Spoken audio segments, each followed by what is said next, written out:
नमस्कार दोस्तों, स्वागत है आपका हमारे YouTube चैनल पोस्ट स्टोरिया में। आज का हमारा टॉपिक होगा हरियाणा के बारे में संक्षिप्त जानकारी। पहले भी दोस्तों हमने एक वीडियो अपलोड की थी, लेकिन उसमें कुछ प्रॉब्लम आई थी, जिस वजह से उसमें साउंड क्लियर नहीं आ रहा। चलिए आज की वीडियो में हम कोशिश करेंगे कि हम आपको पूरी संक्षिप्त जानकारी प्राप्त कर सकें। चलिए स्टार्ट करते हैं। दोस्तों, हरियाणा की जो जानकारी होती है उसको 3 पार्ट्स में डिवाइड किया है। सबसे पहला पार्ट है हरियाणा का उदय, मीन्स हरियाणा कैसे बना, क्योंकि हरियाणा बनने से पहले 1966 से पहले पंजाब का हिस्सा हुआ करता था। सेकंड पार्ट है दोस्तों भौगोलिक स्थिति।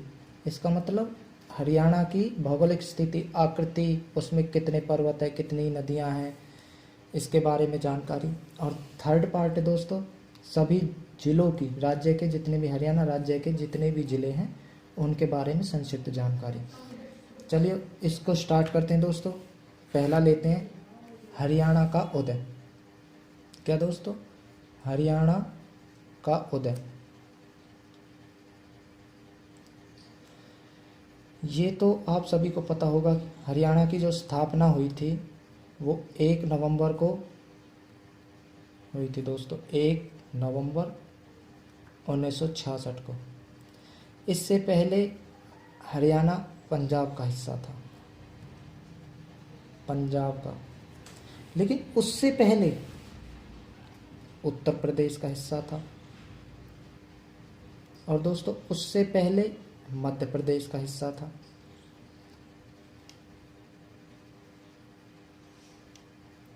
ये कब से कब तक पंजाब का हिस्सा कब से कब तक रहा, मध्य प्रदेश का हिस्सा कब से कब तक रहा, उत्तर प्रदेश का हिस्सा कब से कब तक रहा, इसके बारे में हम आपको बताते हैं दोस्त। सन 1835 से पहले हरियाणा मध्य प्रदेश का हिस्सा था। 1835 से और 1858 तक उत्तर प्रदेश का हिस्सा होगा दोस्तों। उत्तर प्रदेश में कौन से डिवीज़न का? कानपुर। और जैसे ही क्रांति के बाद, जैसे ही 1857 क्रांति हुई, उसमें उत्तर प्रदेश ने बहुत बढ़ चढ़ कर भाग लिया।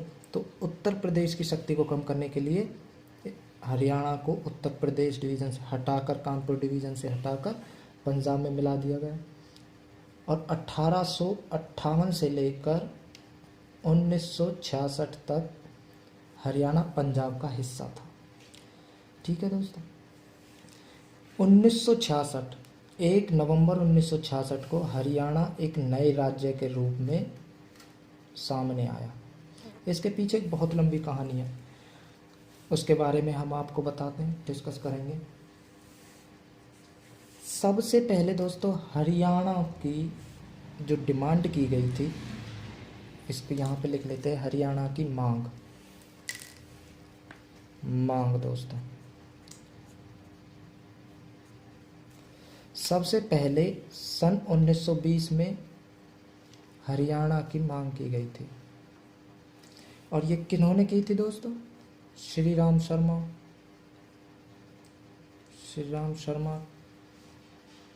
पंडित नेकी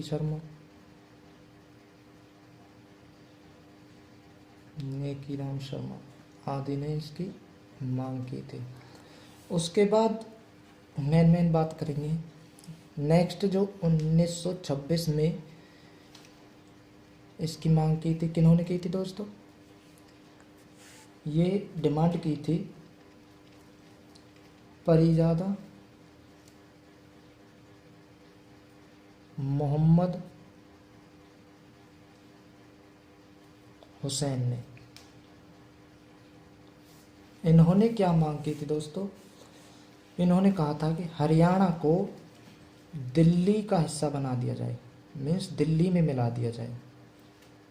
परिजादा मोहम्मद हुसैन की जो मांग थी 1926 में, इन्होंने ये डिमांड की थी कि हरियाणा को दिल्ली का एक हिस्सा बना दिया जाए। क्या हुआ था? 1926 में अखिल भारतीय मुस्लिम लीग की बैठक चल रही थी दिल्ली अधिवेशन में। और जो परिजादा मोहम्मद हुसैन थे दोस्तों, ये स्वागत समिति के सदस्य थे, स्वागत समिति के सदस्य थे ये परिजादा मोहम्मद हुसैन। और इन्होंने कहा कि हरियाणा को दिल्ली में मिला दिया जाए। ये डिमांड की गई थी दोस्तों 1926 में, पहली 1920 फिर 1926। नेक्स्ट हम बात करेंगे 1928 में दोस्तों। अगली जो डिमांड की गई थी वो 1928 में की गई थी, थर्ड है दोस्तों 1928 में। और ये डिमांड की गई थी दिल्ली कमेटी द्वारा। किसके द्वारा दोस्तों? दिल्ली कमेटी द्वारा। इन्होंने भी यही डिमांड की थी कि हरियाणा को दिल्ली का हिस्सा बना दिया जाए। इसके बाद जो नेक्स्ट डिमांड थी, डिमांड तो बहुत सारी हुई थी, गोलमेज सम्मेलन में भी डिमांड की गई थी। नेक्स्ट थी दोस्तों 1932 में, और ये डिमांड की थी दोस्तों परिजादा 1926 में परिजादा मोहम्मद हुसैन साहब ने की थी, और 1932 में दीनबंधु गुप्त द्वारा ये डिमांड की गई थी, दीनबंधु गुप्त। और इन्होंने भी यही डिमांड की थी कि हरियाणा को दिल्ली का हिस्सा बना दिया जाए। ऐसे करते हुए भारत आज़ाद हो जाता है 1947 में, 15 अगस्त 1947 को। और भारत आज़ाद होने के बाद पंजाब के जो प्रथम मुख्यमंत्री सीएम, पंजाब के जो फर्स्ट सीएम बनते हैं, पंजाब के सीएम फर्स्ट, उनका नाम था डॉक्टर गोपीचंद भार्गव। और दोस्तों डॉक्टर गोपीचंद भार्गव का संबंध कहाँ से है? सिरसा से, हरियाणा के सिरसा जिले से, हरियाणा के सिरसा जिले से।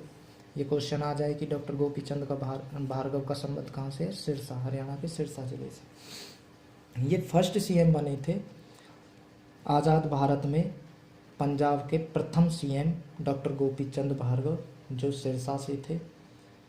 उसके बाद 1949 में सेकंड सीएम बने थे पंजाब के, सेकंड सीएम वो बने थे दोस्तों डॉक्टर भीमसेन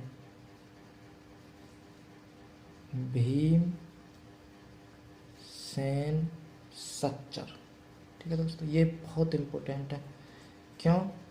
क्योंकि दोस्त इन्होंने ही सच्चर फॉर्मूला लागू किया था, और हरियाणा के अक्सर टेस्ट में पूछ लिया जाता है कि सच्चर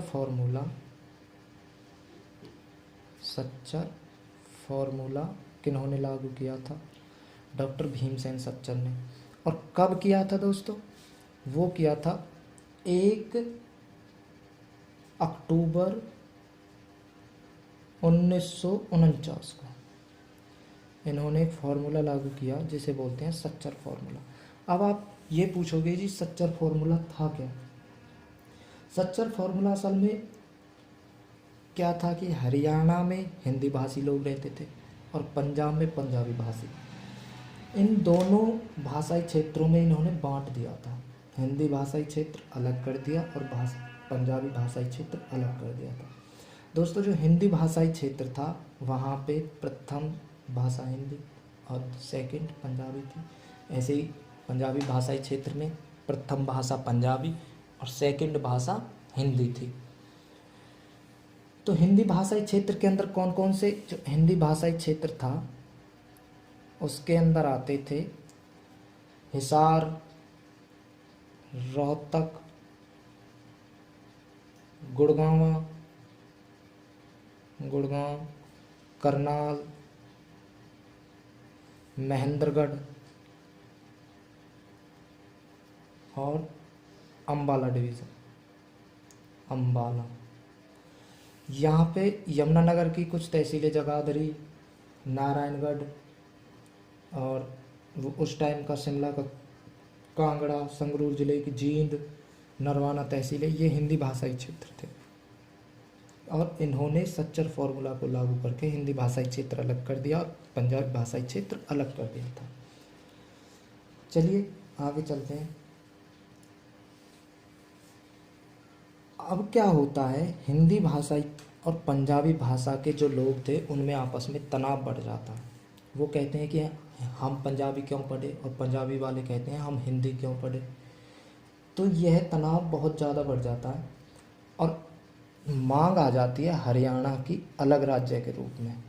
हरियाणा अलग राज्य के रूप में डिमांड आ जाती है यहाँ पर कि हमको अलग हरियाणा चाहिए, हिंदी भाषाई लोगों ने कहा था।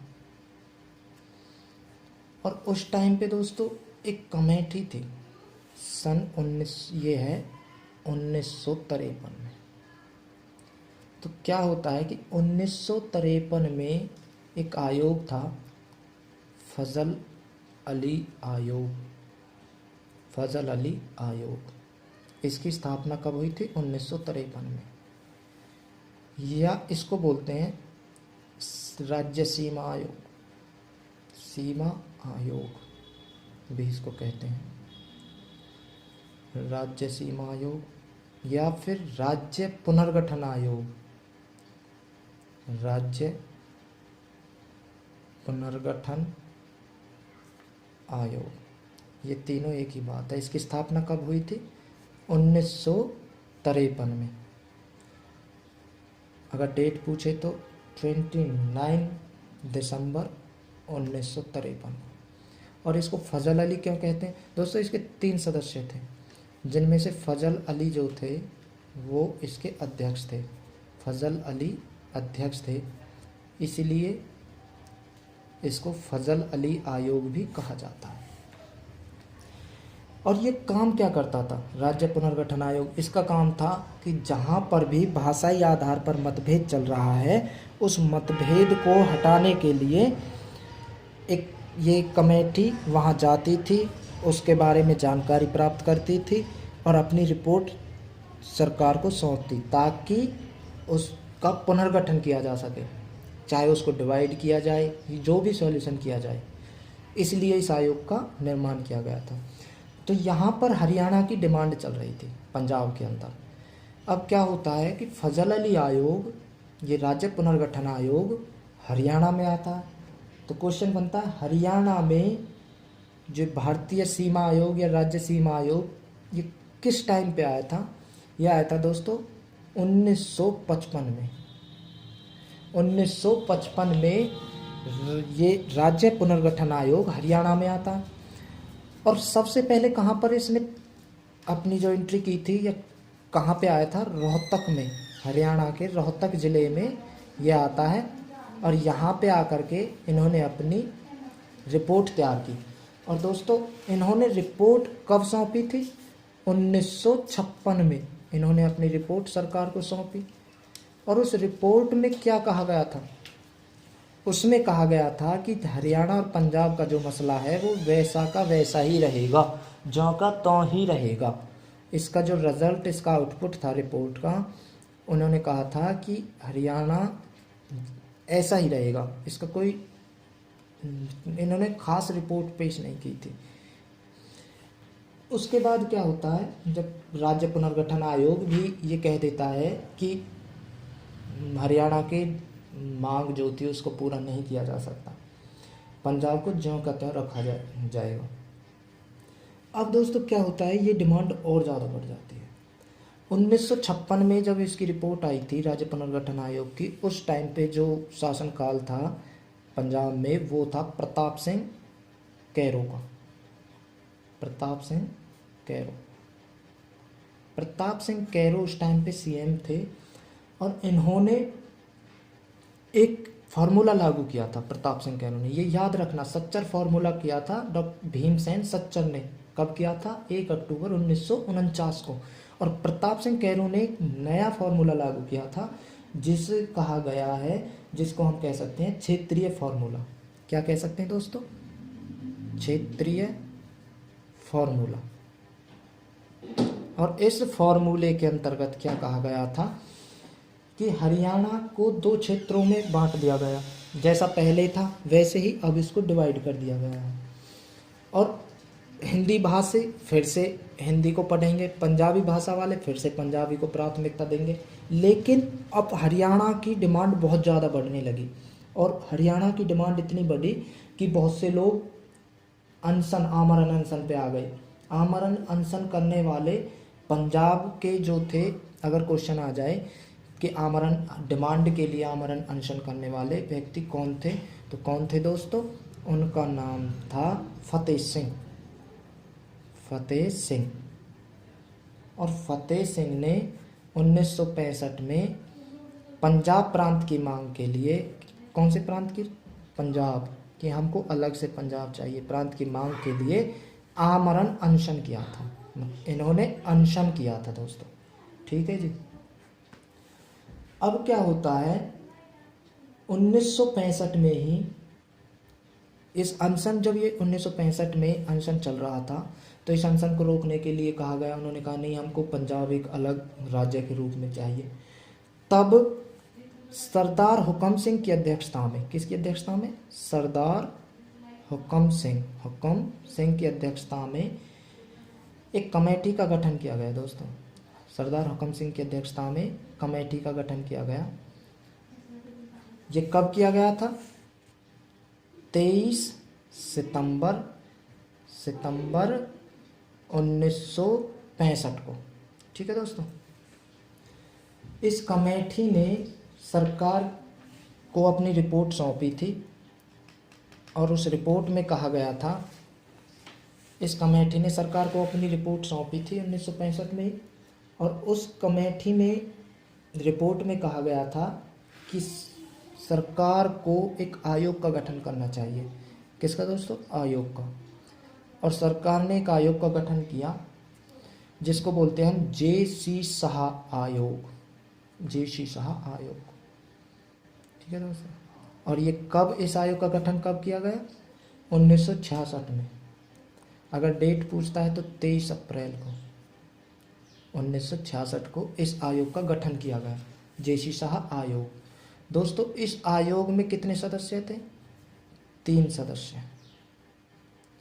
उनके नाम क्या क्या थे? एक तो था जे.सी. शाह। ये कौन था? अध्यक्ष, इसलिए इसको जे.सी. शाह आयोग भी कहते हैं, अध्यक्ष थे। दूसरे थे S.L. दत्त, और दोस्तों तीसरे थे M.M. फिलिप। ये 3 लोग थे जे.सी. शाह आयोग में। जे.सी. शाह आयोग का गठन 23 अप्रैल 1966 को किया गया, ठीक है जी दोस्तों। इन्होंने अपनी रिपोर्ट सरकार को सौंपी और सरकार ने 1966 को, कब दोस्तों? 1966 सितंबर 1966, या फिर अगर पूरी डेट 18 सितंबर 1966 को लोकसभा में पंजाब पुनर्गठन, या फिर ये जो राज्य पुनर्गठन का इनकी रिपोर्ट थी, उस बिल को पास करा लिया। कहाँ पे? लोकसभा में अपना बिल पास करा लिया।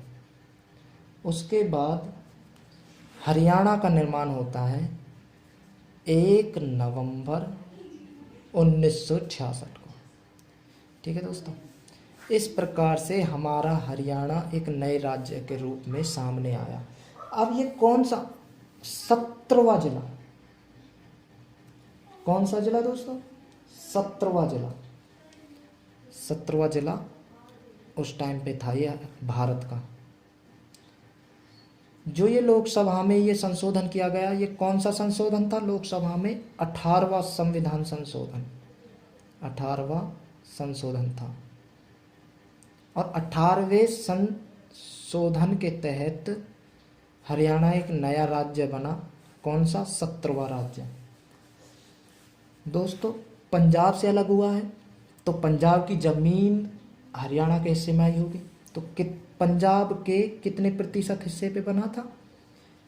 35.88% जमीन का हिस्सा हरियाणा को दिया गया, और हरियाणा इतने हिस्से पर 35.88 हिस्से पर एक नए राज्य के रूप में सामने आया, ठीक है जी। अगर पूछ लेता है कि भाषा के आधार पर कौन सा राज्य सामने आया, तो दोस्तों भाषा के आधार पर हरियाणा तीसरा जिला था। भाषा के आधार पर हरियाणा तीसरा जिला था जो सामने आया था। इट्स मीन जिसका निर्माण किया गया था भाषाई आधार पर। पहला कौन सा है दोस्तों, आंध्र प्रदेश, आंध्र प्रदेश। दूसरा कौन सा है, पंजाब।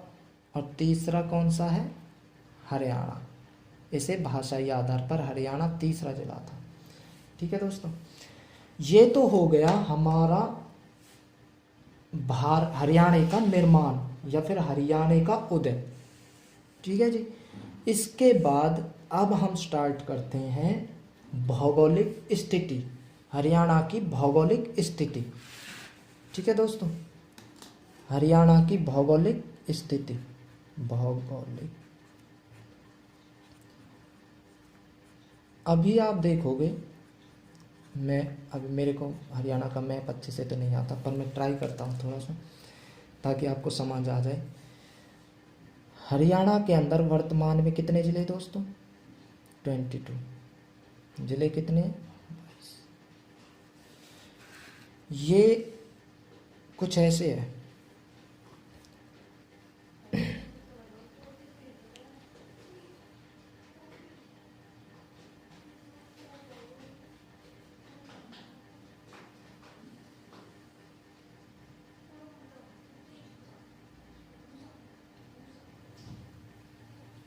ठीक है दोस्तों, समथिंग ऐसा है हरियाणा, अपना जो हरियाणा है वो ऐसा है। इसमें 22 ज़िले हैं। मैं आपको बताऊं कहाँ पे कौन सा ज़िला है, कोशिश करिएगा समझने की। वैसे तो मुझे फिजिकली इतना मैप आता नहीं है, इसका इतना क्या बिल्कुल ही नहीं आता, लेकिन मैं ट्राई करता हूँ कि आपको समझा सकूँ। दोस्तों नंबर 1 यहाँ पे कौन सा है, सिरसा। यहाँ पे कौन सा है, फतेहाबाद, फतेहाबाद। यहाँ पे है दोस्तों हिसार। ये है भिवानी। हिसार से नीचे कौन सा है, भिवानी। भिवानी से चरखी दादरी, ये हो गया चरखी दादरी। ये हो गया महेंद्रगढ़। यहाँ पे हो गया रेवाड़ी। ये हो गया दोस्तों गुरुग्राम। यहाँ पे ये दिल्ली है, ये क्या है, दिल्ली। ये हो गया गुरुग्राम। यहाँ पे ये है फरीदाबाद। ये है दोस्तों पलवल। और ये वाला जो यहाँ पे है मेवात, जिसे नूह भी कहते हैं, सत्यमेव इसका नाम रखा गया था। चलिए, यहाँ पे झज्जर, यहाँ पे रोहतक, इससे ऊपर ये जींद, यहाँ पे दोस्तों कैथल, यहाँ पे कुरुक्षेत्र, यहाँ यमुनानगर। इससे ना क्या होता है कि आपको अगर उसकी जानकारी हो कौन सा ज़िला किस कहाँ पे है, तो आप ये पता कर सकते हो कि नदियाँ कहाँ से बह रही है, किस किस ज़िले से होते हुए निकल रही है, पहाड़ी क्षेत्र किस किस ज़िले में है, या ये नेशनल हाईवे किस किस ज़िले से निकल रही है। तो ये आप सारा कुछ पता कर लेंगे। बस याद रखना अपने माइंड में, ये मैप याद रखना। यमुनानगर यहाँ पे है। यहाँ पे दोस्तों करनाल है। ये क्या है, करनाल। करनाल, ये पानीपत, और ये सोनीपत। और दोस्तों यहाँ पे है कुरुक्षेत्र, हो गया यहाँ पे पंचकुला, और यहाँ पे अम्बाला। ये क्या है, चंडीगढ़। ये हमारे हरियाणा की राजधानी है। राजधानी क्या है, चंडीगढ़। ये हरियाणा और पंजाब दोनों की संयुक्त राजधानी है। और चंडीगढ़ यूनियन टेरेटरी है, केंद्र शासित प्रदेश। यहाँ पर सेंट्रल गवर्नमेंट का शासन होता है। ठीक है दोस्तों, अभी नेक्स्ट हम चलते हैं आगे। ये तो हमारा एक टेम्परेरी मैप था जो हमने किया था। अभी दोस्तों आगे चलते हैं। हरियाणा में इसका अक्षांशीय देशांतरीय विस्तार क्या है, या फिर इसके बारे में और जानकारियाँ क्या होंगी। अक्षांशीय देशांतरीय, इसकी मिट्टी, पहाड़ी क्षेत्र, या फिर इसमें कितनी नदियां हैं, पहाड़ है तो कौन कौन से हैं, कितने पर्वतीय क्षेत्र है, कितने प्रतिशत इसमें मैदानी क्षेत्र है, मिट्टी किस प्रकार की पाई जाती है, ये सारा कुछ हम यहाँ पे अभी पढ़ेंगे दोस्तों। तो चलिए स्टार्ट करते हैं। अभी हमने बताया था आपको कि हरियाणा पंजाब के कितने प्रतिशत हिस्से पे है दोस्तों, 35.88, 35.88% भाग पर। पंजाब के इतने प्रतिशत भूभाग पर, मीन्स भूमि का इतना प्रतिशत हिस्सा हरियाणा के हिस्से में आया था। अब बात करते हैं हरियाणा का अक्षांश और देशांतर विस्तार कितना है। दोस्तों ये तो आपको पता होगा कि भारत जो है वो उत्तरी गोलार्ध में स्थित देश है। उत्तरी गोलार्ध में, संपूर्ण रूप से उत्तरी गोलार्ध में। कर्क रेखा भारत के 8 राज्यों से होकर गुजरती है। जब भारत उत्तरी गोलार्ध में है, और ये तो हो गया गोलार्ध, अगर हम देशांतर की बात करें तो पूर्वी देशांतर में है। ये आप हमारे अक्षांश और देशांतर वाले टॉपिक में हम आपको क्लियरली बताएंगे क्या होता है। ये हमारी भूमि होती है, जो धरती हमारी वो इस तरह की है दोस्तों।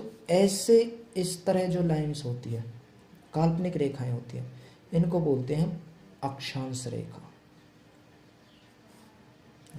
लॉन्गिट्यूड। ये होती है दोस्तों हमारी अक्षांश। ये है हमारा नॉर्थ पोल, उत्तरी ध्रुव, ये हमारा साउथ पोल जिसे हम दक्षिण ध्रुव कहते हैं। उत्तर दक्षिण, यहाँ पे हमारा पूर्व दिशा हो गई ईस्ट, ये पश्चिम दिशा हो गई। तो क्या है दोस्तों, ये तो हो गई हमारी अक्षांश रेखाएं। इसको हम बताएंगे अक्षांश और देशांतर वाला जब टॉपिक करेंगे तब आपको अच्छे से बताएंगे। ये वाली जो लाइन होती है उनको बोलते हैं अक्षांश रेखाएं, जो भूमि के समानांतर होती है। और दोस्तों ये होती है देशांतर रेखाएं, ये वाली, ठीक है जी, जो समकोण पर डिवाइड करती है अक्षांश रेखाओं को, उन्हें क्या बोलते हैं हम, देशांतर रेखा। इनकी संख्या, अक्षांश रेखाओं की संख्या कितनी है, देशांतर रेखाओं की संख्या कितनी है, इनके बीच का गैप कितना है, ये हम आपको अलग से इसका एक टॉपिक देंगे, वीडियो अपलोड कर देंगे हम आपके लिए, और आप वहाँ से देख सकते हैं। तो जो इसका पर्पस क्या था इसे बताने का, ये होता है हमारा भूमध्य रेखा, इसको बोलते हैं भूमध्य रेखा। ये भूमि को 2 बराबर हिस्सों में डिवाइड करती है। इधर नॉर्थ है, इधर साउथ है। जो हमारा भारत देश है ये नॉर्थ हेमिस्फीयर में है, यहाँ पे है, यहाँ पे, कहाँ पे दोस्तों, यहाँ पे। इसीलिए जब भी आप अक्षांश की बात करते हैं तो उत्तरी अक्षांश आएगा दोस्तों। कभी भी देख लेना भारत के बारे में उत्तरी अक्षांश लिखेंगे। और अगर देशांतर की बात करते हैं तो पूर्वी देशांतर, ये इसको 0 डिग्री या ग्रीनविच रेखा बोलते हैं। इस वाली लाइन को 0 डिग्री बोलते हैं या ग्रीनविच लाइन बोलते हैं, ये टाइम जोन भी बोलते हैं। इससे पूरब साइड है जो हमारा भारत है, इससे ईस्ट की साइड है। तो अक्षांश के लिए हमेशा आता है उत्तरी अक्षांश। क्या था दोस्तों, उत्तरी अक्षांश। और देशांतर के लिए हमेशा आता है पूर्वी देशांतर। क्या था दोस्तों, पूर्वी देशांतर, ठीक है जी, ये आप हमेशा याद रखना। अब हम हरियाणा के बारे में पता करते हैं। हरियाणा का जो विस्तार है दोस्तों, पहले अक्षांश की बात करेंगे, वो है 27 डिग्री 39 मिनट से लेकर 30 डिग्री 55 मिनट। अब अक्षांश की बात करें तो क्या आएगा, उत्तरी अक्षांश, ठीक है जी, उत्तरी अक्षांश। ये हमेशा याद रखना, अगर ये नहीं लगाएंगे, आपने लगा दिया दक्षिणी अक्षांश, तो दक्षिणी अक्षांश इस तरफ है, ये भी 0 डिग्री होता है, 0 से इधर 1 2 3, इधर भी 1 2 3 ऐसे होता है। अगर आप दक्षिणी देशांत अक्षांश लगाते हैं तो दक्षिण में नीचे की तरफ आ जाएगा, इसका मतलब हरियाणा नीचे की तरफ है, लेकिन हम नॉर्थ हेमिस्फीयर में है, इसलिए उत्तरी अक्षांश ये जरूर लगाना। दोस्तों ये था हमारा उत्तरी अक्षांशीय विस्तार हरियाणा का। और अगर हम देशांतरीय विस्तार की बात करें तो वो है 74 डिग्री 27 मिनट से 77 डिग्री 36 मिनट तक। अब देशांतर की बात करें तो देशांतर कौन सा होगा? पूर्वी देशांतर। ये हो गया इतने तक, ये कौन सा है? पूर्वी देशांतर। ठीक है दोस्तों, पूर्वी देशांतर, ये है हमारा हरियाणा का विस्तार। इसका मतलब होता क्या है? असल में क्या होता है कि मान लीजिए ये हमारा हरियाणा का मैप है, छोटा सा मैं मैप बनाता हूँ, ये हरियाणा का मैप है, ऐसे आप प्लीज़ समझ लीजिएगा। ये हमारा हरियाणा है। इधर क्या है दोस्तों? पूर्व दिशा। इधर क्या है? पश्चिम दिशा। इधर क्या है? उत्तर नॉर्थ दिशा। और इधर क्या है? दक्षिण। एक तो आपको इस मैप से, जब आप मैप लर्न करते हो, याद करते हो, मैप देखते हो आप, तो आपको पता होगा कि पूर्व में कौन कौन से राज्य हैं, पश्चिम में कौन से हैं, उत्तर में क्या है, पूर्व में कौन सी नदी बहती है। जैसे क्वेश्चन आ जाता है पूर्व में बहने वाली सदा नीरा नदी, तो पूर्व में यहाँ पे यमुना नदी बहती है, जो इसका यहाँ पलवल, ऐसे पलवल से होता सीमा बनाती है उत्तर प्रदेश के साथ। इधर क्या? उत्तर प्रदेश। इधर क्या? राजस्थान। दक्षिण में राजस्थान, और यहाँ से फिर यूपी चल जाता है। पश्चिम में राजस्थान और उत्तर में पंजाब। ठीक है दोस्तों, ये आपकी समझ में आ रहा है ना? ये पंजाब। यहाँ पे हिमाचल प्रदेश, हिमाचल प्रदेश। ठीक है जी, जो यहाँ काल का जो हरियाणा का सबसे उत्तरी बिंदु है, हिमाचल प्रदेश के पास ही है बिल्कुल। और यहाँ पे उत्तराखंड, उत्तराखंड की भी कुछ सीमाएं लगती हैं हमारे यमुनानगर के साथ। तो ये है मैप। अब हम बात करते हैं अक्षांश और देशांतर की। ये पूर्व है, ये पश्चिम है। अक्षांश ऐसे होती है, इसका मतलब हरियाणा का जो अक्षांशीय विस्तार है वो यहाँ से स्टार्ट होता है दोस्तों, और यहाँ पे ख़त्म होता है। तो अक्षांशीय विस्तार ये है 27 डिग्री फिर 39 मिनट, 27 डिग्री 39 मिनट उत्तरी अक्षांश से लेकर, ये होता है, ये देशांतर की बात कर रहे हैं ना। अगर अक्षांश की बात करेंगे तो ये पहला अक्षांश 0 degree 1 degree 2 degree 3 degree 4 degree, ऐसे ऐसे इसमें अक्षांश होते हैं। तो क्या होता है दोस्तों? ये हो गया देशांतरीय विस्तार और ये हो गया हमारा अक्षांशीय विस्तार। देखिए हम आपको फिर से समझाने की कोशिश करेंगे। यहाँ पे हम एक मैप बनाते हैं, ये एक मैप है हमारा,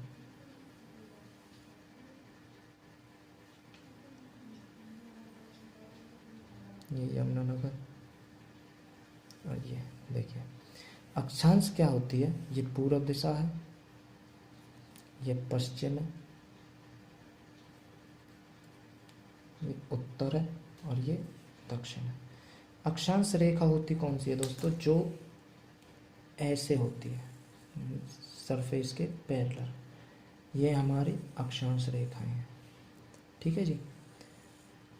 तो अक्षांश की अगर हम बात करें तो अक्षांश यहाँ से हरियाणा का विस्तार है, और कहाँ तक है दोस्तों? यहाँ तक।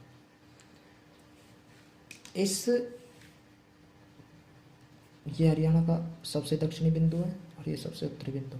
यहाँ से यहाँ तक हरियाणा का अक्षांशीय विस्तार है। तो ये कौन सी अक्षांश होगी? 27 डिग्री अक्षांश रेखा।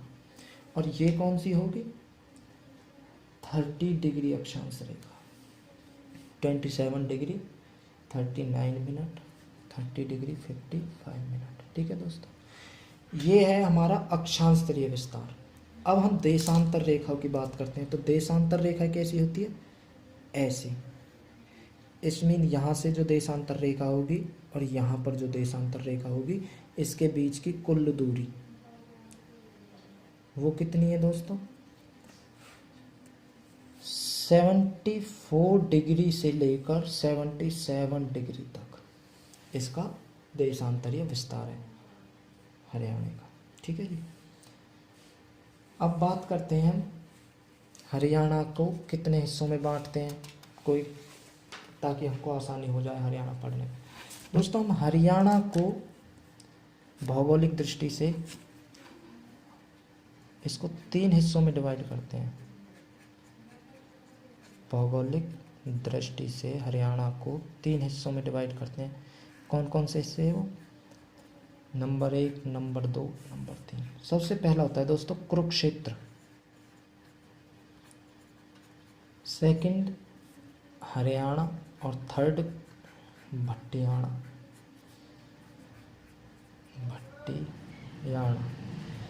दोस्तों, कुरुक्षेत्र वाला जो हिस्सा है, ये हमने अभी आपको मैप दिखाया था, ये वाला मैप अभी हम दिखाते हैं आपको। देखिए, जो ये वाला है ना, इसको बोलेंगे हम कुरुक्षेत्र का हिस्सा। इस वाले हिस्से को, इस वाले हिस्से को बोलेंगे हम हरियाणा, बीच वाले को। और जो ये बचता है ये वाला, ये हो गया दोस्तों भट्टियाणा। ठीक है जी, भट्टियाणा। इसको भट्टियाणा को क्यों कहते हैं? क्योंकि यहाँ पर कभी भाटी राजपूतों का राज रहा था, ऐसा माना जाता है, जिसमें महेंद्रगढ़, भिवांचल की दादरी, फतेहाबाद, सिरसा का कुछ हिस्सा, कुछ जींद का हिस्सा, इसको बोलते हैं हम भट्टियाणा। और कुरुक्षेत्र वाले में आते हैं दोस्तों, कुरुक्षेत्र वाला जो हिस्सा उसमें आते हैं अम्बाड़ा, पंचकुला, कुरुक्षेत्र, यमुनानगर, करनाल, पानीपत, कैथल का कुछ हिस्सा। और जो मेन हरियाणा है उसमें रोहतक, झज्जर, जींद, सोनीपत, ये वाला हिस्सा आता है। तो हमने अपनी सुविधा के लिए इसको 3 हिस्सों में डिवाइड कर लिया है। ठीक है दोस्तों, अब हम बात करते हैं इसकी भू आकृति। इसका मतलब इसमें कितने वन हैं, कितने पर्वत है, कितने पहाड़ हैं। अभी हमने एक मैप बनाया था, चलो फिर से बना लेते हैं। देखिए, मुझे आता नहीं है, मैं टेम्परेरी मैप बना रहा हूँ। देखिए दोस्तों, ये पूर्व दिशा है, ये पश्चिम दिशा है, ये उत्तर है और ये दक्षिण है। अभी आप एक चीज़ याद रखना, सबसे पहले हम बात करते हैं पहाड़ियों की। ये वाला जो हिस्सा है, इसमें पंचकुला, यमुनानगर, कुरुक्षेत्र आदि, यहाँ पे शिवालिक की पहाड़ियाँ हैं दोस्तों। यहाँ पे क्या है? शिवालिक की पहाड़ियाँ, शिवालिक की पहाड़ियाँ। ये पूर्व दिशा है, ये उत्तर दिशा है। तो कौन सी दिशा में पाई जाती है? उत्तर पूर्व दिशा में शिवालिक की पहाड़ियाँ पाई जाती है। और दोस्तों, महेंद्रगढ़ से ये जो वाला हिस्सा है, महेंद्रगढ़, रेवाड़ी और गुड़गांव के सोना, यहाँ पर ऐसे निकलते हुए दिल्ली तक, ये क्या है? अरावली पर्वत, अरावली पर्वत। ठीक है दोस्तों, हरियाणा में सिर्फ यही 2 पर्वतीय क्षेत्र है, एक उत्तर पूर्व दिशा है और एक दक्षिण पश्चिम में पाई जाती है। उत्तर पूर्व दिशा में पंचकुला, यमुनानगर, कुरुक्षेत्र जो वाला हिस्सा है, वहाँ पे शिवालिक की पहाड़ियाँ पाई जाती है। अभी एक क्वेश्चन आता है, शिवालिक की पहाड़ियों का सबसे ऊंचा शिखर कौन सा है? तो उस शिखर की अगर हम बात करें तो वो है दोस्तों करहो। करहो नाम है उसका, करहो की चोटी, और उसकी ऊंचाई 1514 मीटर है दोस्तों। ठीक है जी। और अरावली पर्वत का सबसे ऊंचा शिखर कौन सा है? अगर अरावली पर्वत के सबसे ऊंचे शिखर की बात करते हैं तो वो है दोस्तों गुरु शिखर, राजस्थान। कौन सा है जी? गुरु शिखर, राजस्थान।